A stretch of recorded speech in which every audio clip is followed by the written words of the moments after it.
Welcome to Vivid Talk Live. I'm your host, Gwen Witherspoon.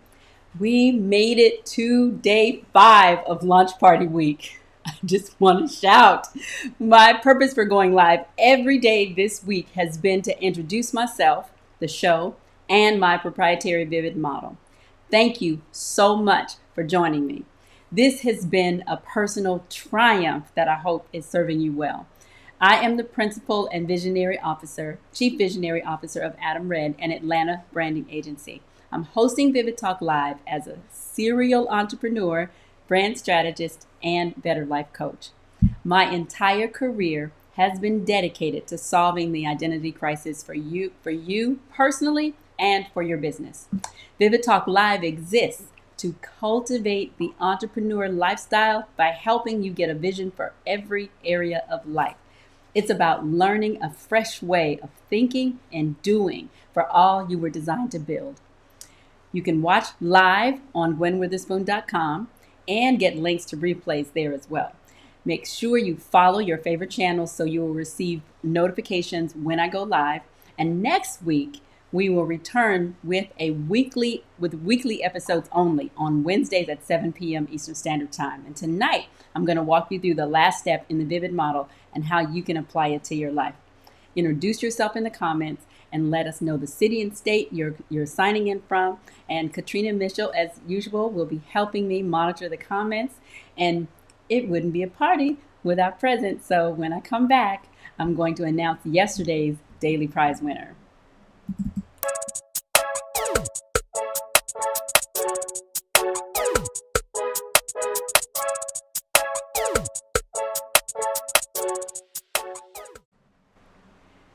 So our daily prize, what we have been doing, I'm going to show you one. My husband asked me why I didn't hold it up, but the light isn't that great. But we've been giving away a mug every day. I see Renee is here. Hi, Renee. Hi, Janine.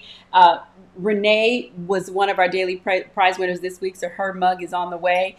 But in order to get that mug, all you have to do is go to, let's see here. Oh, here's a picture of the mug just so you can see it better, since the light looks a little strange. But it has our proprietary Vivid model on it, so it'll give you a great reminder that you can see every time you pick up and drink your favorite cup of tea or coffee. And then all you have to do to be eligible to win is to go to our website, to gwenwitherspoon.com. And at the very top of every page, there is a gray bar that you will see there that says, what is the biggest obstacle to you being more successful in your business? So even though we're not going to be back tomorrow, you still qualify for today's daily prize giveaway, and you can go there and take the quiz. Now, what I love about this quiz is you are going to find out whether you are a visionary, a shifter or a doer? Ooh, which one are you? So go ahead and take that. It's simple, it's fast, and you want to make sure you get in on this giveaway.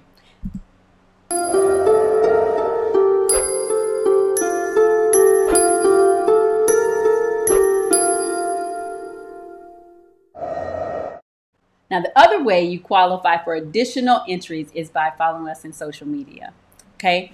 Now, we also have a giveaway from our sponsor. So I want to thank Joystick for sponsoring us all week long and for making sure that this dream was realized. And you can go to our Facebook page. Let's see, go to our Facebook page where you'll have an opportunity to register to win one of the Joystick V stands that you can use with your mobile devices. Okay.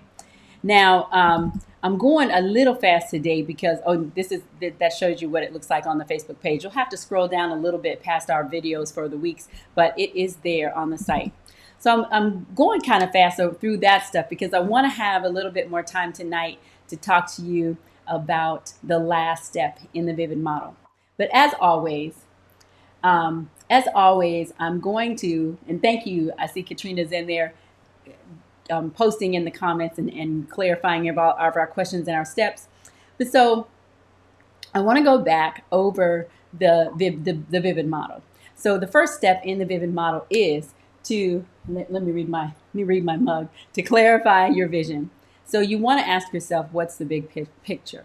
Always, we want to look ahead, far out on the horizon to see where it is, what's possible out there. I mean, every time I think of this, an ocean. And, when you're standing on the shore and you're looking out on the ocean, it just seems like it goes on forever. So there's no telling what's out there, right? It's just this vast open space. And I want you to imagine that everything that's been set before you in your life is like that. There is a vast open space that only you were really intended to fill. And when you are looking at your dream, your idea, you want to dream as big as you possibly can, expand. It doesn't mean that you're going to be able to go out today and go do that. Doesn't mean you'll be able to do it next week. But what we want you to do is start with what is the big picture. What is that? Then I stands for the next step in the model is to establish your identity.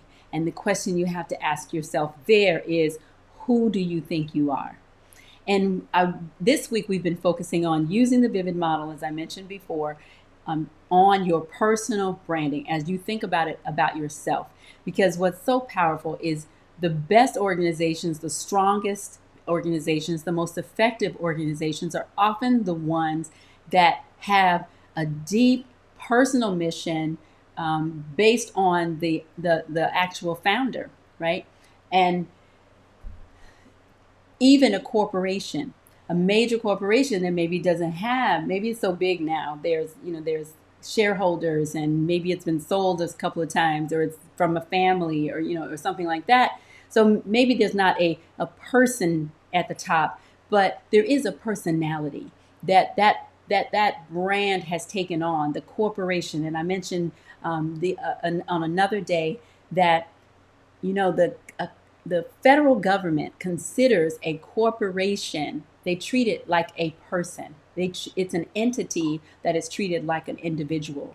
So when we talk about identity, we want to think about who do we think we are? What is the soul of this of your company, of your project, of your idea, of your vision? What is it? How do you want to present it to the world? And it's not, it goes beyond just colors, but you want to include what colors, what's its style, what does it smell like, what does it sound like, all of that. What is its personality in general? And so you want to think through those elements, no matter what it is. Everything has a personality. We may call it a culture, but you want to define what that is like to the best of your ability. And you start out with whatever shred of an idea you have, and then you go through the process again. And that's called making it vivid. That's how we make it plain so that other people can hear what it is we're trying to accomplish. They can buy into it and they can help us actually make it happen, right? So then the next step in the process, you want to find your voice. And the question there is, what is your core message? We talked about that on Wednesday. What is your core message? And there, you know, we want to find you. You want to be able to communicate to someone in the clearest and simplest of terms what it is you're trying to communicate. What is the message that you're trying to get to them? What are you trying to get them to understand about who you are?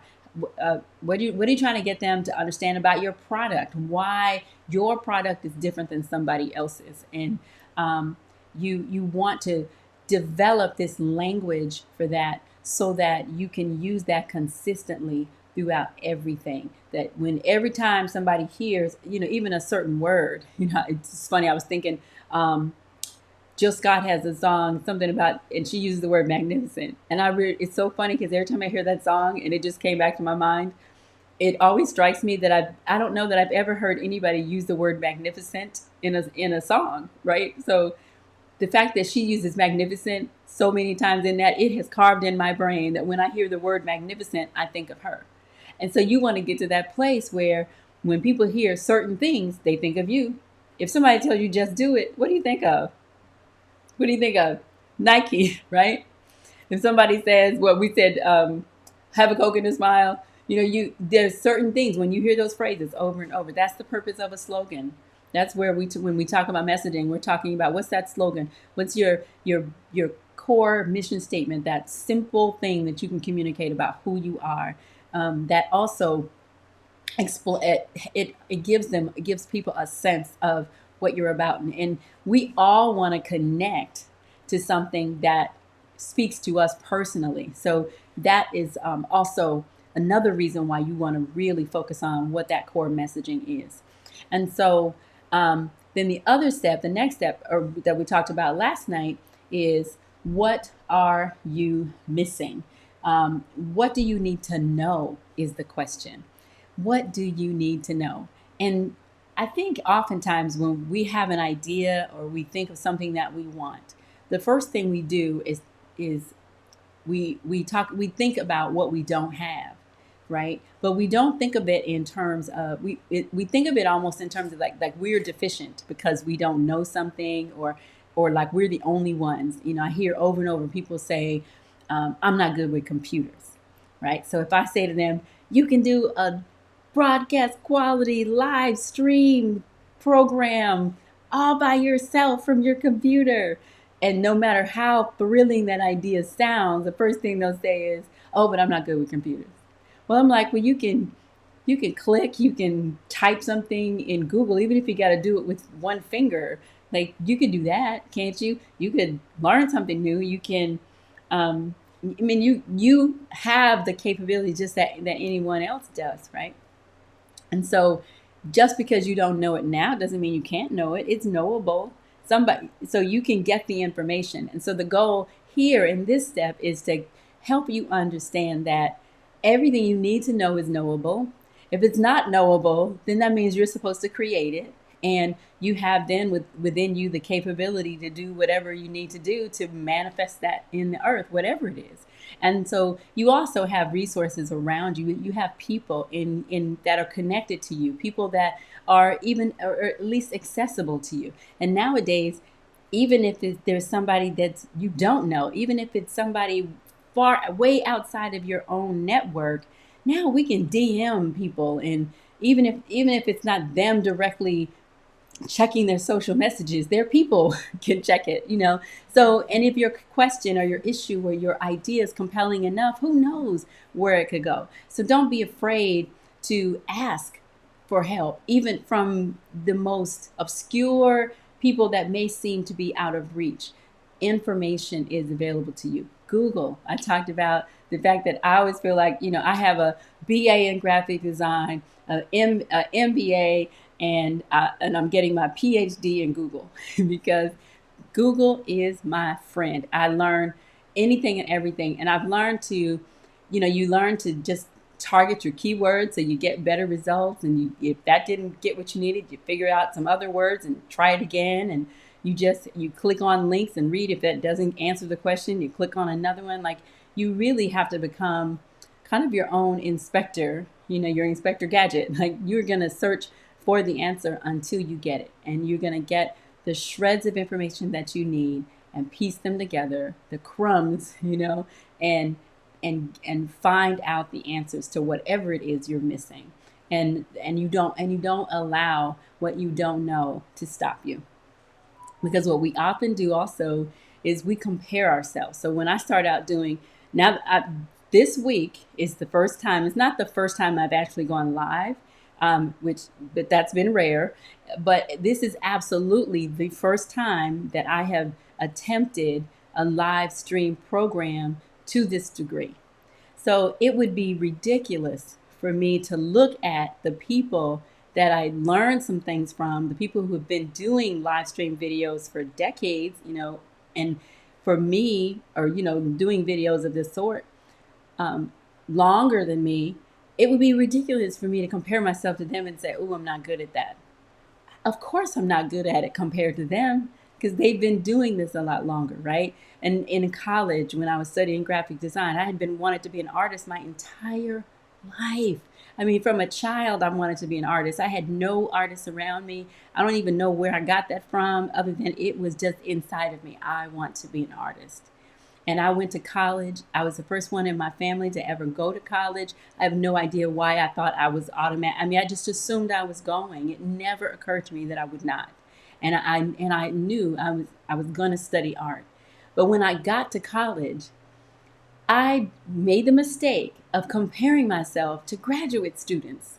And every time I did that, I just automatically put myself at the bottom. And if we had critiques in our classes, my classmates would rate my work in the top 3. But in my brain, I was at the bottom of the top 3. I was never at the top, right? And so what we tend to do is inaccurately rate ourselves, because there's no way you're automatically going to be bad at it when you start. It's rare that you just step out the gate and you're just brilliant. It's just not common at all. And the expectation that you're going to step out and be perfect and know everything and be really good at it and not make any mistakes. I can count, oh my God, there's so many mistakes I made this week. Probably make some more before the night is out. But you know what? You go and you learn and you grow, and you give yourself the opportunity and the room to not know. Because the older I get, the more I realize I really don't know much of anything. I've learned a lot, I've done a lot, I've experienced a lot. And so now I feel like my superpower is that I know that I don't know. And I'm okay with that. And I'm able to go and ask for help and ask questions. And that's the key when in that stage. And thank you, Renee. Renee says somebody has to be first, okay? And it's okay if it's not you. And if it is you, oh well, now you're going to be a trailblazer and an example to other people, and they can learn from your mistakes, and then you can also learn from theirs. So that's why you have to go after the information that you need to know without hesitation. And so tonight, I love this part. So the last step is to commit to your development. So that's related to what I was just talking about. You have to know that in order for you to get, if you notice the picture on the quiz, it's a picture of a gentleman standing on one side of this big gaping hole, and then on the other side, that represents his vision. So if your vision is far enough, think of the ocean example I gave. If you're on the shore and you're gazing out at the horizon and there's this endless sea and you can't see anything beyond that, there is a big space between where you are and wherever that is, way out there where you want to be. And oftentimes what we want to do is we recognize that we have gifts, we have talents, we have ideas, we have abilities, we are capable, and we can sometimes believe in our abilities. I've always had this desire to be in leadership roles. I've always wanted, well, we can use my agency as an example. In college, or shortly after college, I got my first agency job, and I worked there for 5 years. And that working there in almost every department gave planted a seed in me and gave me a vision for having my own agency. So it's been over 30 years since I got that. And so there, but so I always believed that I could, right? Because I felt like I understood how to do it, what it took, and I felt like I was capable of producing that kind of work, leading a team, serving clients, all of that. Always believed it. But at the same time, um, I also thought that I needed something more, like I needed to be able to demonstrate, oh, I've managed all these major national accounts and multi-millions of dollars. And I always thought I had to be able to prove that. But what I found was, I believed in it. I believed in my ability. I didn't think anybody else would. So I thought I needed additional credentials in order for me to get to that point. So I, in some ways, said I wanted to go somewhere, but then I didn't really deep down believe that anyone else would give me that opportunity, right? So what I've learned is I needed to, or it was one thing to know about how to do something. It's one way to know about how to run an agency, but then it's another to actually step into the role of leading an agency. And so in order for me now, here I am, 57. I turned 57 in April. And at 57, I feel like I'm just getting started. But what I realized is I I have to be willing to become more. Doesn't mean that I have to be anything other than myself. But what it means is I have to become a better version of myself. I have to grow up into what I've been destined to do and be.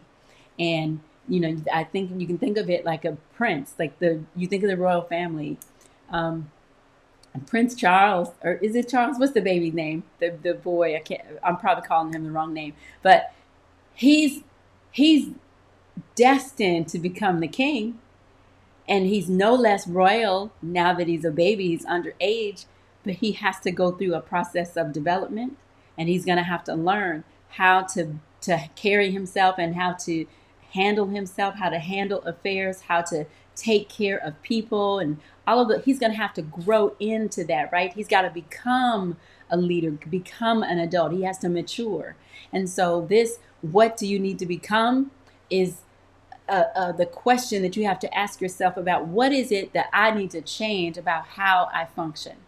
So I have been functioning in a very tactical role all these decades. I've done a lot. I've been a leader a lot. I've been luxury retail store manager. So I've managed multi-million dollar organizations. I've managed $60 million marketing and advertising budgets, but I've also managed a whole bunch of zero budgets. And as a result, for myself, I had to learn how to do all of these different things. And so that got me into a very tactical, technical space where I'm doing certain things. And people often commend me because I have the ability to not only be creative, but also to be very tactical and administrative and operational. And I think that's strength, definite strength. But now that I got to step into leadership of an agency, now that I have to step out and be, and do my own program, like I can't even describe the trauma I've had around that. But now that I have to do that, what I'm learning is I can't function the same way that I've been functioning for many of these years. I have to learn how to do something different and step into a whole nother role and think differently about how I approach a project. So when you come to your idea, your dream, your vision, your role, you may be starting a new ministry, you've started a nonprofit organization, maybe you are doing something. I have a client that's he has a business doing a certain thing, and now I'm encouraging him to step out and build his own nonprofit organization to represent people that do what he does. So now he can't think like the owner, the vendor, the merchant anymore. Now he has to step up and be the visionary behind this organization that's leading other people. Right. Oh, so, right. I'm sorry, Renee. You yelling kind of loud. She's yelling out, "Oh me!" She says, "So you just gonna call me out?" Yes, ma'am. Okay. Well, so she's Katrina's calling her out. Yeah. What do you need to become? But that's where we are, right? And so I am going to talk about Renee since I know a little bit about her. Renee has this amazing hair care product for women of color with natural curly hair. I have used it; it's phenomenal, and so she's had great success with that product to the point now where she's about to develop a couple more, right? So she can continue staying in that tactical, oh, I sell products mode, but really her success is not going to give her the opportunity to stay there. She has got to step up and learn other skills, step up and learn other ways of being and doing, even when she really doesn't fully understand what that is, right? But you've got to be willing to become more. And so this was another example. I had a girlfriend, gosh, back in probably early 2000. I had a friend who she and I were on a worship team together, and we would just go around with the fabulous Antonia Lawrence, who is an amazing worshiper and artist, international artist, and so we were backup for her. We were on in her group, and just in the course of working with her in that way, she said to me that her vision was to sing the song of the Lord in nightclubs. And I was like, okay, like didn't make any sense to me, but I'm a sucker for a dream, right? So I was like, okay, sounds good. And I got to tell you that within probably a year or two, she'd found a record producer, and she had started her first album, her first track on an album of poetry. And she brought a tape to me. This was back long before CDs. She brought a tape, and when I heard it, I wept because I could not believe the level of excellence and all of that. And I watched her. She started talking about how she was spending hours and hours and hours in the studio. She had never recorded an album before. She wrote music and performed it in live and things like that, but she'd never gone through this process at all. She talked about the difficulty it was for her to stay on key when she had to sing, segments of her poetic pieces.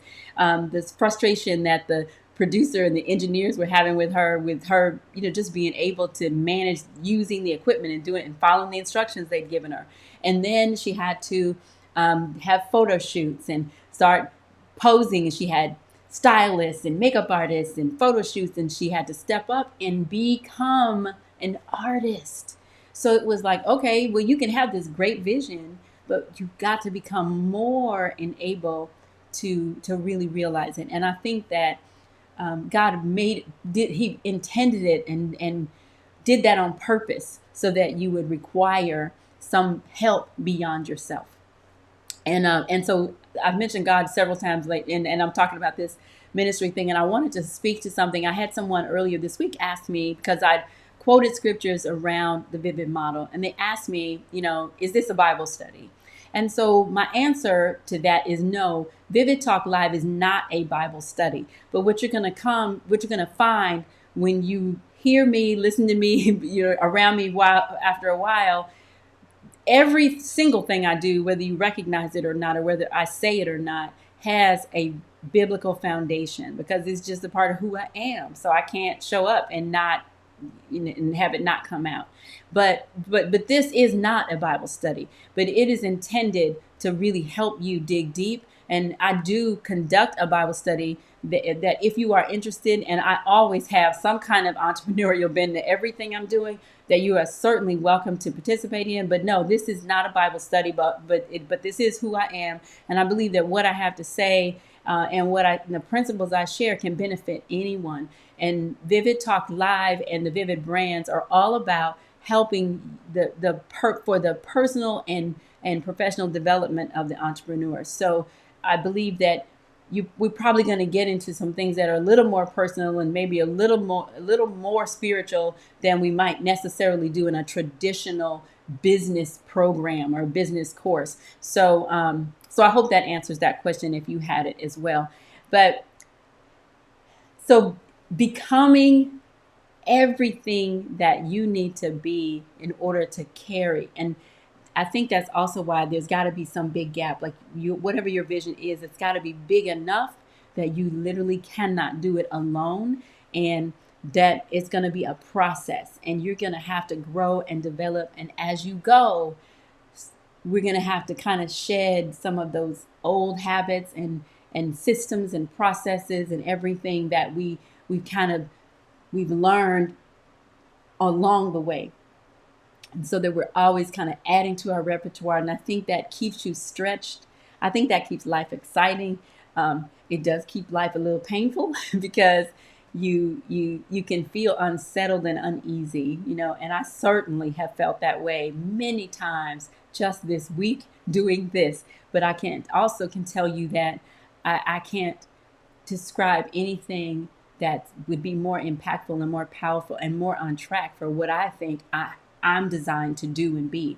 So you have to be ready to face whatever it is that you need to change so that you can grow and develop. And you heard that there's that phrase growing pain. So there will be growing pain. You will have to stretch. You will be uncomfortable. You will feel overwhelmed from time to time. But at the same time, it's pain that produces, and that's what we want to choose. And we want to make a decision that we're going to choose pain that produces over pain that destroys.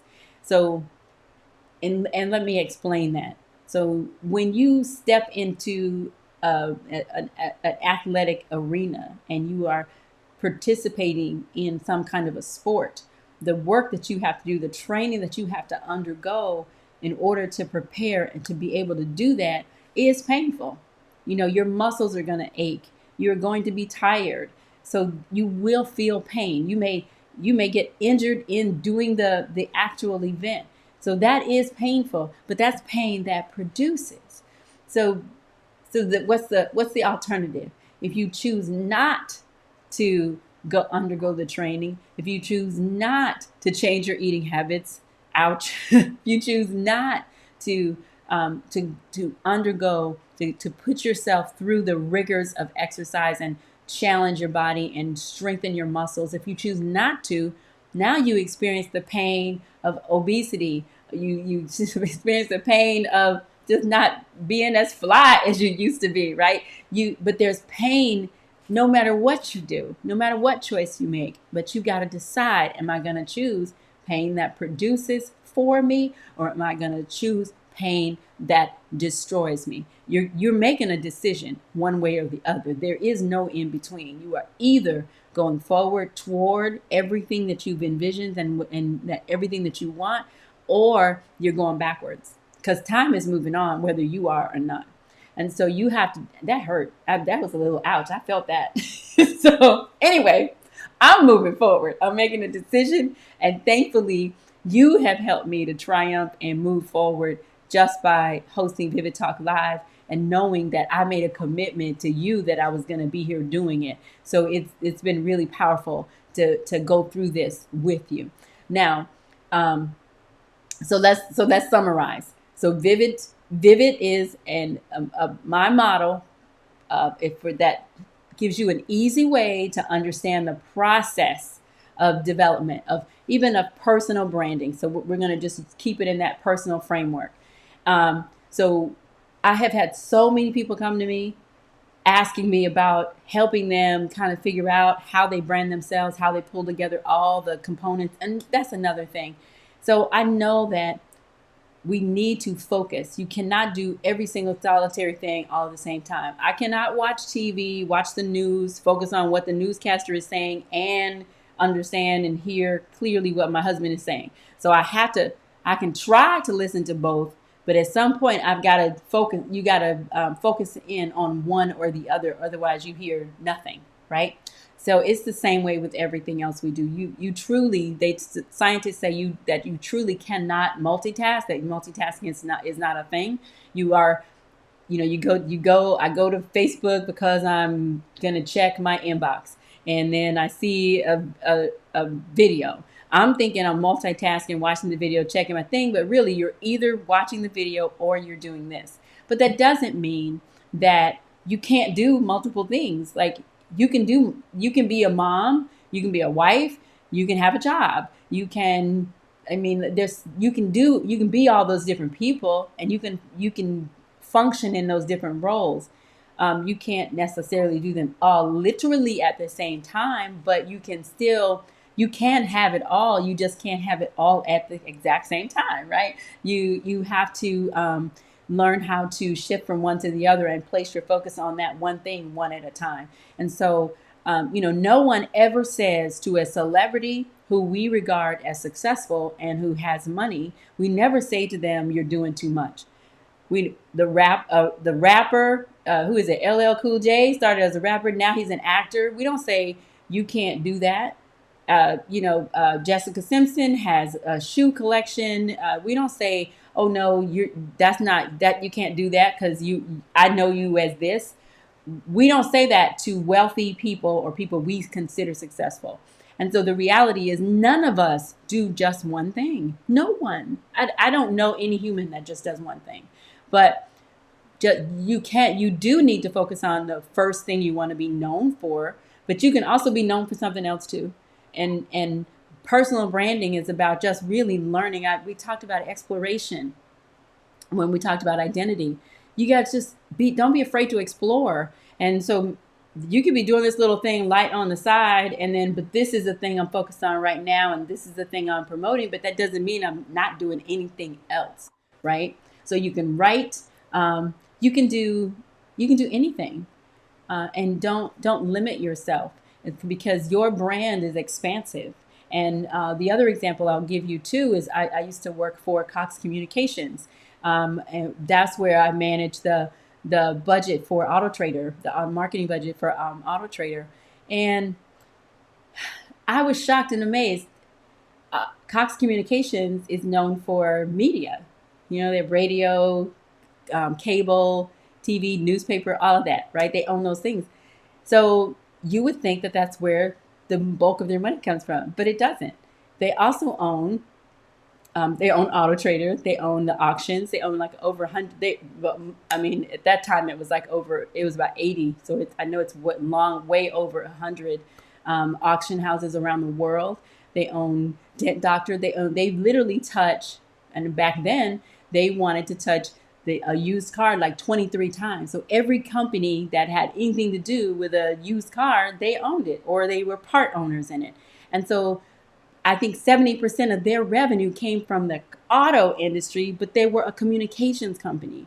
So there are so many examples in the world, in the marketplace, where companies they're doing all kinds of things. So it's all about branding. It's about messaging. It's about positioning. It's about communicating their vision. It's about making it vivid. So to a certain group of people, you might be known for one thing, but to a totally separate group, you may be known as something else. And that is okay, because you are a complete human being and capable of so much. So really, this is about, I heard somebody say, it's about dying empty. You want to try everything, learn everything, add to the gifts that you've been given, and become everything that's possible. And you don't have to limit yourself in any way. Branding is just about how you communicate and how you create an experience and how you develop relationships with people. And you develop your vision so that you can meet the needs of those people that you are trying to reach. And it's you defining, you can use the Vivid model to define how you're going to communicate that, how you build it. And you use it over and over and over again throughout the entire process. And that's it. It's really simple. I hope that helps you. If you have any questions about it, please let me know. Renee says preach. I love Renee. So every time I look down, Renee's name is there. So thank you. so much for taking the time to invest in this process. We are I'm developing some courses really at different stages. So you can kind of just take this information bit by bit and get more and more help. My heart cry. I mean, I'm like a moth to a flame when somebody comes to me with an idea. And my heart cry is to help to interpret that with you and help you understand how you can physically write your vision, but actually physically make that thing happen. And we have companies and products and services and all kinds of things to help you, but we can help you at every stage of business. So whether you're totally just starting out trying to figure out what you're doing, or you've been in the game for forever and you have employees and just need to scale, or you need to employ a digital model, whatever you need, we have a way to help you.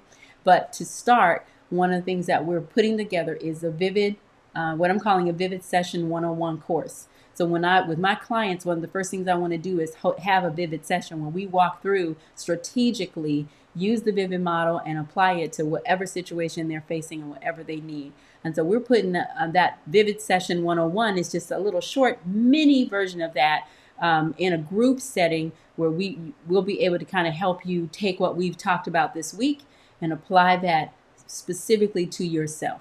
And again, I want to give it to you in bite sizes and help you just kind of go from one process, because you need time. You need time to process the information.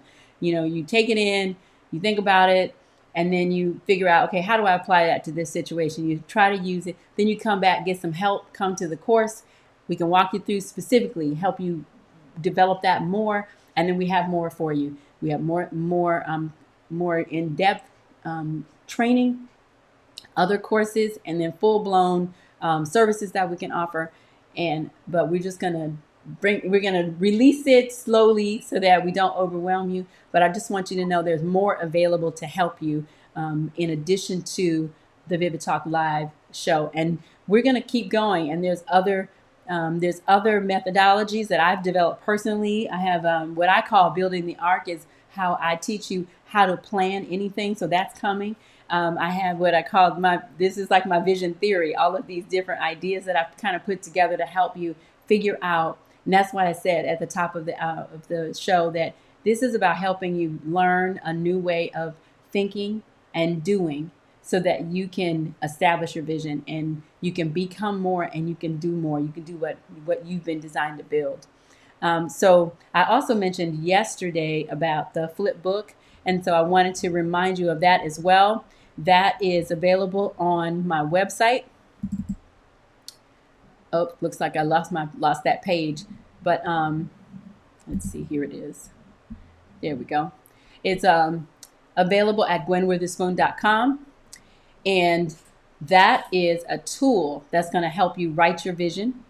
And don't forget to go to gwenwitherspoon.com to take the quiz, and also to go to Facebook to I'm looking at my wrong little window here. Forgive me.